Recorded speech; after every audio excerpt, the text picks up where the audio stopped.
अस्सलामुअलैकुम वरहमतुल्लाहि वबरकातुहू। क्या हाल चाल है सबके? ठीक ठाक, खैर खैरियत है।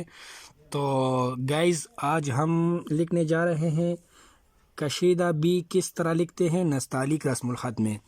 वो बी जो है मतलब कशीदा बी आप लिख सकते हैं 7 कत और 9 कत और 11 कत और 13 कत भी लिख सकते हैं। अगर ज़रूरत पड़ने पर बंदा 13 कत भी लिख सकता है। देखो, अब ये मैंने लगाया 1 कत, ये हो गया 2 कत और ये हो गया हमारा 2.5 कत।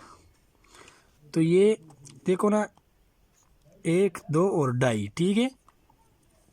अभी दरमियान से हम स्टार्ट करते हैं, इधर ऊपर हिस्से वाले से आराम आराम से।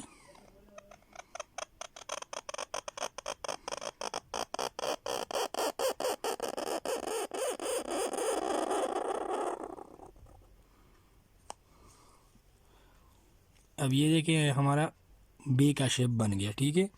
अब ये हो गया इसका लाइन। लाइन आप पहले भी लगा सकते हैं और बाद में भी लगा सकते हैं, मतलब बंदे को मालूम होना चाहिए। ये हो गया कशीदा बी।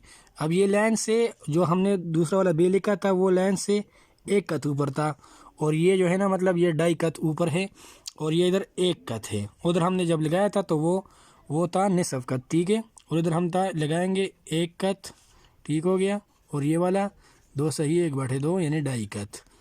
और ये ऊपर से हम लगा रहे हैं इसके कत 1 2 3 4 5 6 7 8 9 10 और ये 11।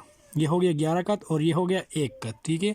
और दरमियान में ये 1.5 कत होता है, 1 कत और 1.5 कत, ठीक है। अब ये हो गए 11 कत, ये हो गया 1 कत और ये हो गया 1 सही 1/2 यानी 1.5 कत, ठीक हो गया।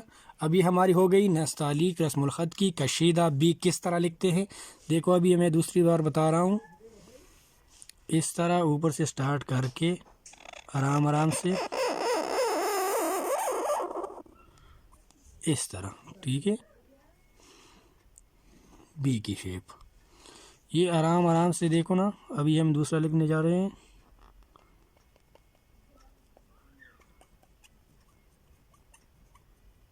ये मैं आपको तरतीब जता रहा हूँ और दिखा रहा हूँ, सीखें कि ये किस तरह लिखते हैं।